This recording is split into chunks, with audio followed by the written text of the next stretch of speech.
माननीय मुख्यमंत्री व सरकारच्या वतीने संवाद केला जाईल। सरकारचं पहिल्यापासूनच या संदर्भात मत स्पष्ट आहे की मराठा समाजाला त्या ठिकाणच्या तरुण तरुणींच्या आयुष्यामध्ये कोणत्याही पद्धतीचा संकटाशी सामना करावा लागू नये यासाठी त्यांना आरक्षण द्यावं। सरकार संवेदनशील आहे, सकारात्मक आहे। मागच्याही 5 वर्षामध्ये माननीय देवेंद्रजींनी मुख्यमंत्री असताना या संदर्भातला अतिशय कायदेशीर अभ्यास करत टिकणारं आरक्षण दिलं। हायकोर्टामध्ये जेव्हा याला आव्हान देण्यात आलं तेव्हा ही आरक्षण टिकलं। नंतर माननीय उद्धवजी मुख्यमंत्री झाल्यानंतर त्यांचं लक्ष साधारणतः सरकार चालवण्यामध्ये कदाचित कमी असेल। अनेक गोष्टी तेव्हा घडल्या, त्यापैकी एक म्हणजे सुप्रीम कोर्टामध्ये मराठा आरक्षण आपल्याला टिकवता आलं नाही, जे हायकोर्टामध्ये आपण आरक्षणाचं रक्षण केलं। आता संवादातून समाधानाकडे आणि चर्चेतून कायम टिकणाऱ्या आरक्षणाकडे ही भूमिका सरकारची आहे। माननीय एकनाथ शिंदेजी, माननीय देवेंद्रजी, माननीय अजितदादांनी विधानसभा व विधान परिषदमध्ये अतिशय सरकारची भूमिका स्पष्ट केली आहे। आणि या संदर्भात जे काही आज श्री मनोज जरांगे यांनी आपली भूमिका मांडली, तर श्री मनोज जरांगे यांच्याशी सरकारच्या वतीने संवाद केला जाईल।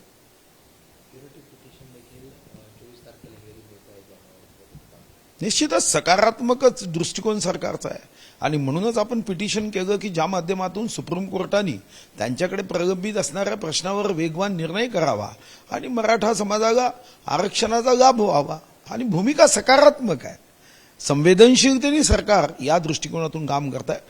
विरोधी पक्षाचे आमचे काही नेते कारण नसताना या संदर्भामध्ये संदिग्धता निर्माण करण्याच्या दृष्टीतून काही गोष्टी करण्याचा प्रयत्न करत आहे। पण मला वाटतं की अशा सामाजिक प्रश्नावर कोणतेही कारण नसताना मनामध्ये किंवा दोन समाजामध्ये दुही निर्माण होईल असं वक्तव्य, या वक्तव्यापासून आपण थोडं दूर राहिलं पाहिजे। जरांगे पाटील असं देखील म्हणले, मुंबईमध्ये आम्ही येत असताना आम्ही ट्रॅक्टर घेऊन येणार आहोत, आमच्या बाबाचे ट्रॅक्टर आहेत, कोण अडवते ते आम्ही बघू। पोलिसांना देखील आव्हान दिले की आम्हाला तुम्ही त्रास देऊ नका, आम्ही तुम्हाला त्रास देणार नाही। नाही, ठीक आहे, त्यांचं म्हणणं बरोबर आहे की पोलिसांनी त्यांना त्रास देऊ नये, त्यांनी पोलिसांना त्रास देऊ नये, जनतेला त्यांनी त्रास देऊ नये, जनतेने त्यांना त्रास देऊ नये, हे स्वाभाविक आहे त्यांचं। म्हणजे या विचाराचं तर सर्वांनी स्वागत केलं पाहिजे की आपल्यापासून दुसऱ्यांना त्रास होऊ नये आणि दुसऱ्यापासून आपल्याला त्रास होऊ नये।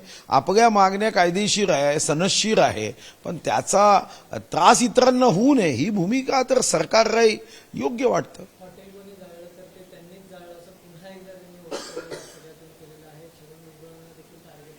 नाही, शेवटी असं आहे, त्यांची भूमिका स्पष्ट आहे। जे कोणी आतंकवादी दहशत पसरवण्याचे प्रकार करतील ते या आरक्षणाचे समर्थक असूच शकत नाही आणि त्या भूमिकेशी सरकार सुद्धा निश्चितपणे सहमत आहे। आणि असे जे लोक असतील जे याचा फायदा घेऊन दहशत माजवण्याचा प्रयत्न करतील, आतंक माजवण्याचा प्रयत्न करतील, जरांगेजींनी स्पष्ट सांगितलं ते आमचे लोक नाही, मग अशा लोकांना सरकार आपल्या पद्धतीने असे जे आतंक पसरवतील, ज्यांचा जरांगे साहेबांच्या आंदोलनाशी दुरान्वय संबंध नाही, पण जरांगे साहेबांचं आंदोलन बदनाम करण्यासाठी जे लोक करतील त्यांना तर सरकार आपल्या पद्धतीने कायद्याच्या चौकटीमध्ये कारवाई करेल। भुजबळांचा जरांगे पाटलांनी एडपट असा देखील उल्लेख केलेला आहे। दिवसेंदिवस जरांगे पाटील आणि भुजबळ यांच्यामध्ये वार प्रतिवार सुरू असलेला होऊ नये असं आहे की मी तेच सांगतोय की दोन समाजामध्ये, दोन समूहामध्ये, दोन नेत्यामध्ये वाद होऊ नये। सर्वांनी यामध्ये सामंजस्याची जर भूमिका घेतली नाही तर महाराष्ट्र जो आता प्रगतीच्या मार्गावर वेगाने निघाला आहे, आपण ज्याला $1 ट्रिलियन इकॉनॉमी म्हणतोय, आज आपण देशाच्या जीएसटी मध्ये 20% आपलं कॉन्ट्रीब्युशन आहे। आपण एकीकडे अशा पद्धतीने एकमेकाच्या संदर्भामध्ये भाव व्यक्त करत राहिलो तर महाराष्ट्रामध्ये स्थिरता जी आहे, महाराष्ट्राच्या प्रगतीमध्ये काही कारण नसताना समस्या निर्माण होते।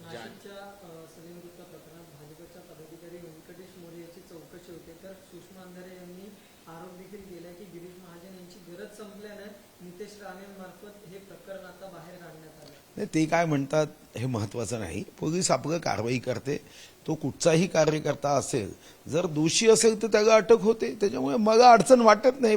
कायदा आपलं काम करतो. आणि पोलिसांच्या बद्दल असं प्रश्नचिन्ह निर्माण करणं की पोलीस म्हणजे फक्त सरकार सांगेल तसंच वागते असं नाही.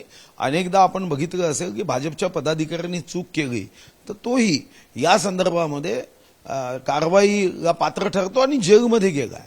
म्हणजे मी 50 उदाहरणं देऊ शकतो की भाजपचा कार्यकर्ता आहे म्हणून तो संविधानापेक्षा मोठा नाहीये. असेल चूक केली तर ती चूक त्याला माफ होऊ शकत नाही. तो कितीही जवळचा असला, कोण्या मोठ्या नेत्याचाही जवळचा असला तरी तो सुटत नाही, त्याला जेलमध्ये जावंच लागतं.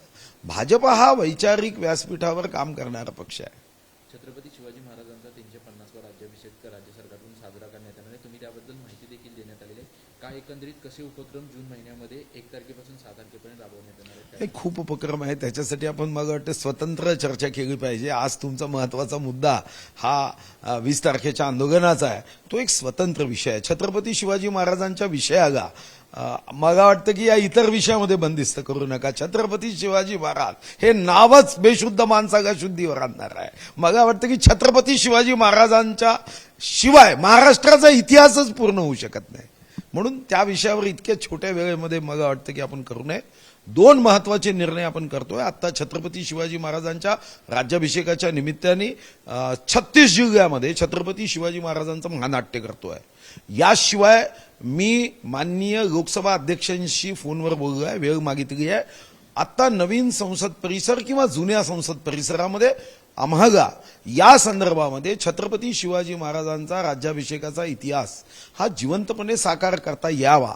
मग लाईट अँड साऊंड असेल, चलचित्र, हा या संदर्भात आम्ही निर्णय करतोय. आणि या संदर्भात मी स्वतः लोकसभा अध्यक्षांना भेटायला जातोय. मी फोनवर त्यांच्याशी चर्चा केली आहे. प्रयत्न 12 जानेवारीला सिंदखेड राजाला आपण मा जिजाऊचं जे पोस्ट तिकीटचं अनावरण करायचं तेही निश्चित आपण करतोय. साधारणतः उद्या त्याचा अंतिम निर्णय होईल.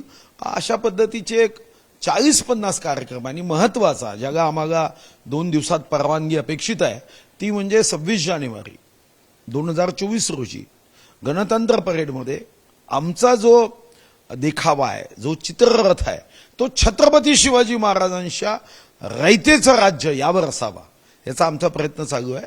कारण यावर्षी त्यांनी काही एक विशिष्ट विषय दिले आहेत.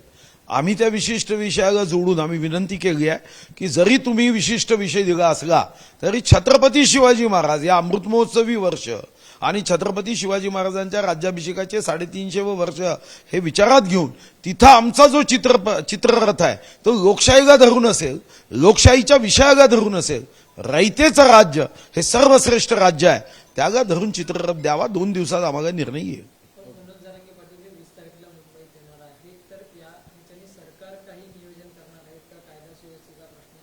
नाही, पहिलं नियोजन तर संवाद होईल.